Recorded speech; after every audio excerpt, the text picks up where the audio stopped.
السلام علیکم ورحمۃ اللہ وبرکاتہ۔ قرآن مجید کا خلاصہ پارہ نمبر 25۔ اعوذ باللہ من الشیطان الرجیم، بسم اللہ الرحمن الرحیم۔ ہر حال میں اللہ کے شکر گزار ہو کر رہو، اللہ جس حال میں رکھے راضی اور مطمئن رہو۔ ناشکر انسانوں کا حال یہ ہوتا ہے کہ ہمیشہ خوشحالی چاہتے ہیں، اگر کبھی تنگی سے دوچار ہو جائیں تو مایوسی کا شکار ہو جاتے ہیں۔ اللہ خوشحالی سے نوازتا ہے تو سمجھتے ہیں کہ یہ ان کا پیدائشی حق تھا، پھر اس دھوکے میں رہتے ہیں کہ مرنے کے بعد اٹھائے گئے تو اس وقت بھی وہ خوشحال ہی رہیں گے۔ اللہ خوشحال کر دیتا ہے تو اس سے منہ موڑ لیتے ہیں، اور مصیبت آ جاتی ہے تو اسے لمبی لمبی دعائیں کرنے لگتے ہیں۔ سورۃ الشورى۔ اللہ نے تمہیں اس دین سے نوازا ہے جو سارے نبیوں کا دین رہا ہے۔ اس دین پر قائم رہو اور اسے لے کر ٹولیوں میں نہ بٹ جاؤ۔ اسی دین کی طرف لوگوں کو بلاؤ اور اسی دین پر خود بھی جمے رہو۔ اللہ کی کتاب پر ایمان رکھو اور لوگوں کے درمیان صحیح بات کی وضاحت کرو۔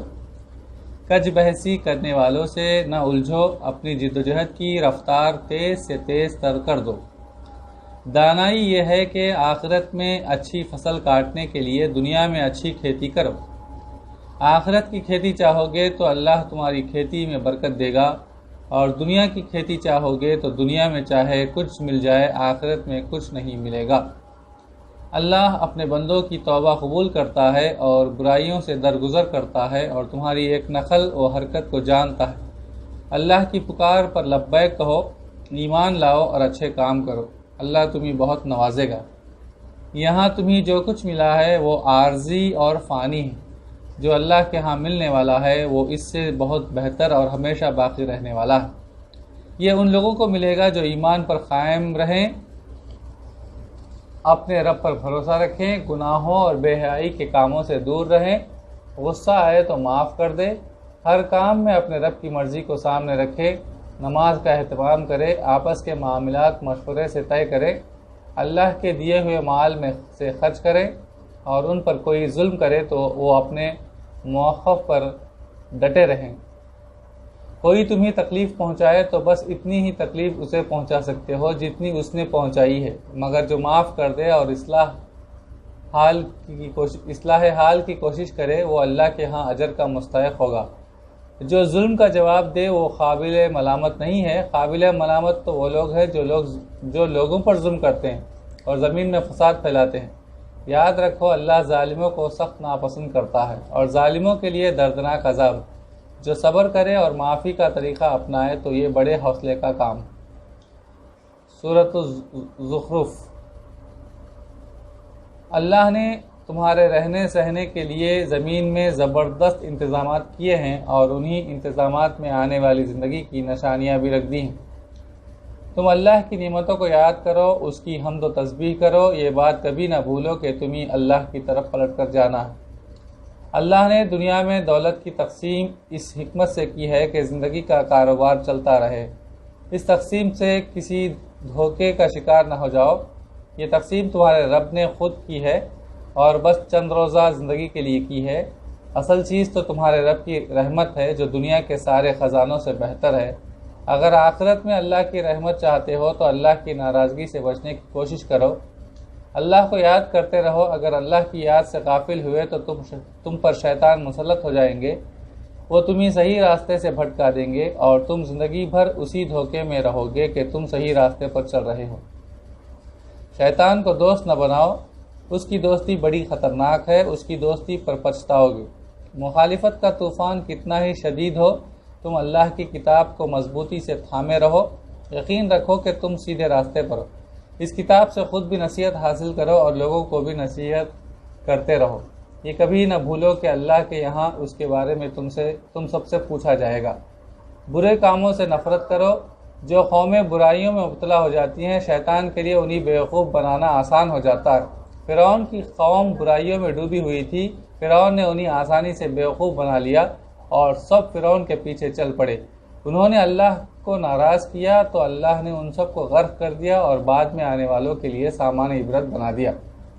اللہ کی ناراضگی سے بچو، جو لوگ غفلت کا شکار ہے انہیں اپنا دوست نہ بناؤ، اللہ کی آیتوں پر ایمان لاؤ اور اللہ کے فرمانبردار بن جاؤ، جنت تمہارا انتظار کر رہی ہے۔ ایسی جنت کا وارث بننا ہو تو اچھے کام کرو جن سے تمہارا رب خوش ہو جائے۔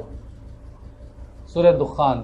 قرآن ایسی کتاب ہے جس میں زندگی کے لیے ہر طرح کی رہنمائی موجود ہے، اسے ایک بابرکت رات میں اتارا گیا ہے، یہ تمہارے رب کی خاص رحمت ہے۔ اس کتاب پر ایمان لے آؤ، اس کتاب سے اگر تم نے نصیحت حاصل نہیں کی تو پچھتاؤ گے۔ آسمان و زمین اللہ نے بے مقصد نہیں پیدا کیے ہیں، یہ اپنی تمام نشانیوں کے ساتھ آخرت کی خبر دے رہے ہیں۔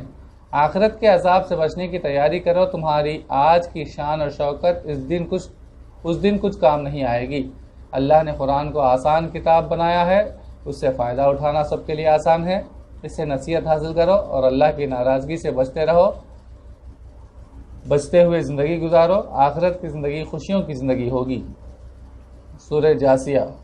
اللہ نے تو سمندر کو بھی تمہاری خدمت پر معمور کیا ہے، اس کی نعمتوں کا لطف اٹھاؤ، اس کا شکر ادا کرو۔ اللہ نے آسمان و زمین کی تمام چیزوں کو تمہاری خدمت میں لگا دیا ہے، ان کی نشانیوں پر غور کرو، ایمان پر قائم رہو اور ان لوگوں سے درگزر کرو جو اللہ کے عذاب سے نہیں ڈرتے۔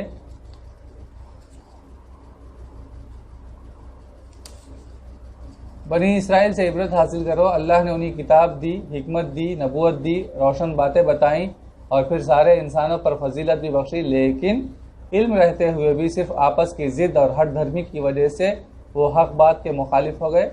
اللہ نے تمہیں بھی زندگی گزارنے کا طریقہ دیا ہے، اسے اختیار کرو اور کسی بے علم کی خواہشوں کے پیچھے نہ چلو۔ یاد رکھو اللہ ان کا دوست بنتا ہے جو اللہ کی ناراضگی سے بچتے ہیں۔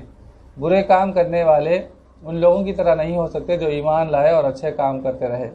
آسمان و زمین اور ان کے بیچ کی ساری چیزوں کو بے مقصد نہ سمجھو، ان کا ایک مقصد یہ بھی ہے کہ سارے انسانوں کا امتحان ہو، ہر کسی کو اس کی کمائی کا بدلہ دیا جائے۔ ایسے لوگوں کو دیکھ کر عبرت حاصل کرو جنہوں نے اپنے من پسند معبود بنا رکھے ہیں، علم رکھتے ہوئے بھی یہ گمراہی میں پڑے ہوئے ہیں، ان کے کان سنتے نہیں، ان کے دل سوچتے نہیں اور ان کی آنکھوں پر پردہ پڑا ہوا ہے، انہوں نے ہدایت کے سب دروازے اپنے اوپر بند کر لیے ہیں۔ ایمان پر قائم رہو اور اچھے کام کرو، زبردست کامیابی تمہارا انتظار کر رہی ہے۔ جو لوگ برائیوں میں ملوث ہیں اور جو اللہ کی آیتوں کا مذاق بناتے ہیں اور جو اپنے رب کی ملاقات کو بھولے ہوئے ہیں اور جو دنیا کے دھوکے میں مبتلا ہے، ان سب کا ٹھکانہ جہنم ہے۔ اللہ کی حمد بیان کرو اور اسی کی بڑائی کا چرچا کرو، وہ آسمانوں کا بھی رب ہے اور زمین کا بھی رب ہے اور سارے انسانوں کا رب ہے۔ وآخر دعوانا الحمدللہ رب العالمین۔